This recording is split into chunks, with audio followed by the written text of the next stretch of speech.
ಕ್ಷೇತ್ರದಲ್ಲಿ ರಾಜಕೀಯ ಮಾಡೋಕ್ಕೆ ಬಂದಾಗ ಈ ಕ್ಷೇತ್ರ ಆಗು ನೋಡೋದು ಅಂದಾಗ ಇನ್ನು ವಿಷಯ ಇದೆ.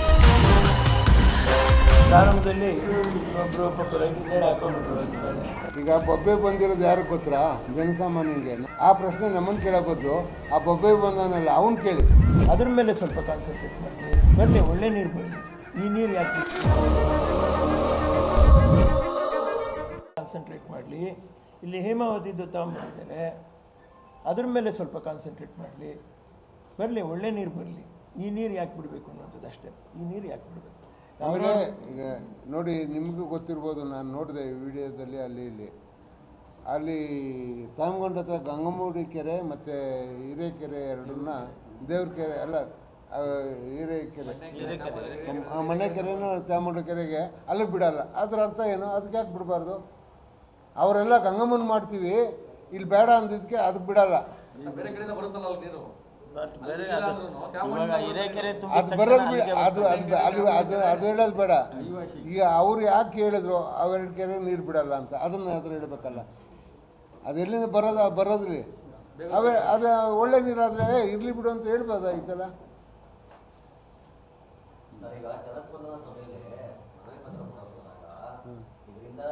ತಾಲೂಕಿನ ಜನತೆಗೆ ಯಾವುದೇ ನಷ್ಟ ಆಗೋದಿಲ್ಲ, ತಮಗೇನಾದ್ರೂ ನಷ್ಟ ಆಗ್ತಿದೆ ಅಂತ ಅನ್ಸಿದ್ರೆ ಕೋರ್ಟಲ್ಲಿ ಅರ್ಜಿಯಾಗಿ ಕೇಳಿ ಅಂತ ಶಾಸಕರು ಹೇಳಿದ್ದಾರೆ. ಈಗ ನಾವೆಲ್ಲ ಕೋರ್ಟಲ್ಲೇ ಮಾಡ್ಕೊಂಡು ಇವ್ರ ರಿಕ್ವೈರ್ಮೆಂಟ್ ಏನಿದೆ? ನಮಗೆ ಎಲ್ಲ ಕೋರ್ಟೇ ಮಾಡೋಂಗಿದ್ರೆ ಮನವಿ ಪತ್ರ ಹಾಕಬೇಕು, ಸರ್ಕಾರ ಹಾಕಬೇಕು, ಕಾನೂನು ಹಾಕಬೇಕು. ವಿರೋಧ ಮಾಡೋಕೆ ಗ್ರಾಮಸ್ಥರ ಮೇಲೆ ಎಫ್ಐಆರ್ ಆಗ್ತೈತಲ್ಲ, ನೀವು ವಿರೋಧಗಳು ಎಲ್ಲಿದ್ದೀರಿ? ಈಗ ಕೇಳಪ್ಪ,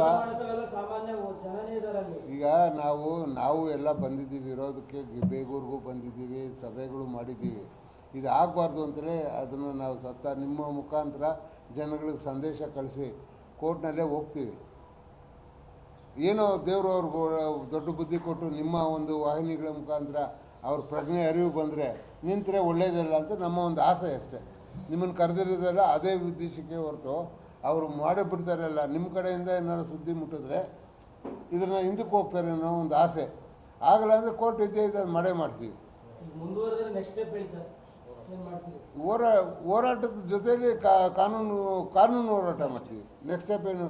ಅವ್ರು ತಲೆ ತೆಗಿತೀವಿ ಅಂತ ಹೇಳೋಕ್ಕಾಗಲ್ಲ, ಕಾನೂನು ಹೋರಾಟ ಮಾಡ್ತೀವಿ.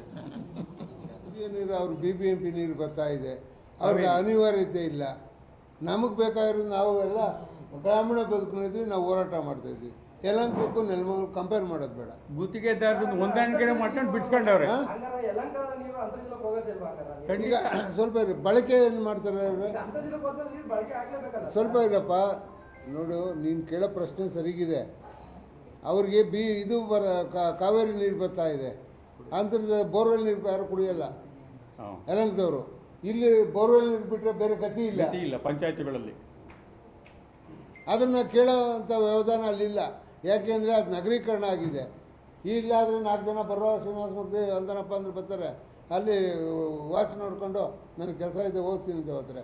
ಅವ್ರಿಗೂ ಬೋರ್ವೆಲ್ ಕೊರತು ತೊಂದರೆ ಆಗಂಗೆ ಗೊತ್ತಾದ ಮೇಲೆ ಬರ್ತಾರೆ. ಇನ್ನೂ ಅವ್ರಿಗೆ ಗೊತ್ತಾಗೋದಿಲ್ಲ, ಬೇಕಾಗಿಲ್ಲ ಅವ್ರು. ಈಗ ಅಲ್ಲಿ ಈ ನೀರು ತುಂಬಿಸೋದ್ರಿಂದ ಯಾವ ರೀತಿ ಎಲ್ಲ ಇದಾಗುತ್ತೆ ನೀವು ಪ್ರತ್ಯಕ್ಷವಾಗಿ ನೋಡಿ. ಆ ರೈತರನ್ನ ಹೇಳಿದ್ರಿ ಬಯಲೆಲ್ಲ ಗುಳ್ಳೆ ಆಗಿದೆ ಅಂತ ಹೇಳಿ. ಕಂಡಿರೋದ್ರಿಂದ ಅದನ್ನು ಸ್ವಲ್ಪ ಏನಾದ್ರು ಹೇಳ್ಬೋದು? ನಾನು ಹೇಳಿದ್ದೀನಿ, ನಾನು ಕಣ್ಣಾರೆ ಕಂಡಿರೋದೇ ಹೇಳಿದ್ದೀನಿ. ಕೈಯಲ್ಲಿ ಬೊಬ್ಬೆ ಬಂದಿದೆ. ಈಗ ಇರಿ, ಅದಕ್ಕೂ ಕ್ಲಾರಿಫಿಕೇಶನ್ ಕೊಡ್ತೀನಿ. ಇರಿ, ಅವರು ಸ್ವಲ್ಪ ಹೆಚ್ಚಿಗೆ ಅವ್ರಿಗೆ ಒತ್ತಾಯ ಮಾಡಿದ್ರೆ ಅವ್ರು ಅಷ್ಟು ಅನುಭವ ಸಾಲದು. ನಾವು ಹೇಳ್ತೀವಿ, ಈಗ ಬೊಬ್ಬೆ ಬಂದಿರೋದು ಯಾರಿಗೆ ಗೊತ್ತಾ? ಜನಸಾಮಾನ್ಯನಿಗೆ. ನನಗೂ ವಿನೋದ್ ರಾಜ್ ಬರೋಲ್ಲ. ಯಾಕೆಂದರೆ ನಾವು RO ಸಿಸ್ಟಮ್ ಮಾಡ್ಕೊಂಡಿದ್ದೀವಿ, ಕುಡಿತೀವಿ, ನಾವು ಚೆನ್ನಾಗಿದ್ದೀವಿ. ಆ ಪ್ರಶ್ನೆ ನಮ್ಮನ್ನು ಕೇಳೋ ಬದಲು ಆ ಬೊಬ್ಬೆ ಬಂದವನಲ್ಲ ಅವನು ಕೇಳಿ ಏನು ಅಂತ ಹೇಳ್ತಾನೆ. ಕರೆಕ್ಟ್. ಅಲ್ಲ ನೋಡವ್ರೆ, ಆದರೆ ಅವ್ರಿಗೆ ಬರೋಲ್ಲ. ಯಾಕೆಂದರೆ ನಾವು RO ಸಿಸ್ಟಮ್ ಇಟ್ಕೊಂಡಿದ್ದೀವಿ. ಅವ್ರಿಗೆ ಪ್ರಾರಂಭದಲ್ಲಿ ಒಬ್ಬರು ಪಾಪ ರೈತರು ಹಾಕೊಂಡ್ಬಿಟ್ರು. ಸರ್, ನೀವು ಏನು ಮಾಡಿದ್ರಿ ಅವತ್ತು ನಾವು ತೋರಿಸಿದ್ದೀವಿ. ಇವತ್ತು ನೀವು ಬೀದಿ ಬಂದರೆ ನೀವು ಏನು ಮಾಡ್ತೀರಾ ನಾವು ತೋರಿಸ್ತೀವಿ. ಅಲ್ಲ, ಏನು ಮಾಡ್ತೀವಿ ನಾವು ತೋರಿಸ್ತೀವಿ ಅನ್ನೋದ್ರಿಂದ ನಾವು ಇದರಲ್ಲಿ ಗೆಲ್ಲಬೇಕು ಅನ್ನುವಂಥ ಭಾವನೆ ಗೆಲ್ಲಬೇಕು ಅನ್ನುವಂಥದ್ದು ಸಿದ್ಧತೆ ಮಾಡ್ಕೊಳ್ತಾ ಇದ್ದೀವಿ. ಅದಕ್ಕೊಂದು ದಿನ ಬರುತ್ತೆ, ಅದುವರೆಗೂ ಸ್ವಲ್ಪ ತಾವೆಲ್ಲ ಸಹಕಾರ ಕೊಡ್ರಿ ಅಷ್ಟೇ. ನಾನು ಈ ಕ್ಷೇತ್ರದಲ್ಲಿ ರಾಜಕೀಯ ಮಾಡೋಕ್ಕೆ ಬಂದಾಗ ಈ ಕ್ಷೇತ್ರ ಆಗು ನೋಡೋದು ಅಂದಾಗ ಇನ್ನು ವಿಷಯ ಇದೆ. ಪ್ರಾರಂಭದಲ್ಲಿ ಒಬ್ಬರು ಪಾಪ ರೈತರು ಹಾಕೊಂಡ್ಬಿಟ್ರು ಮೇಲೆ. ಈಗ ಬೊಬ್ಬೆ ಬಂದಿರೋದು ಯಾರಿಗೆ ಗೊತ್ತಾ? ಜನಸಾಮಾನ್ಯನಿಗೆ. ಆ ಪ್ರಶ್ನೆ ನಮ್ಮನ್ನು ಕೇಳೋ ಬದಲು ಆ ಬೊಬ್ಬೆ ಬಂದವನಲ್ಲ ಅವ್ನು ಕೇಳಿ. ಅದ್ರ ಮೇಲೆ ಸ್ವಲ್ಪ ಕಾನ್ಸಂಟ್ರೇಟ್ ಮಾಡಿ ಬರಲಿ, ಒಳ್ಳೆ ನೀರು ಬರಲಿ. ಈ ನೀರು ಯಾಕೆ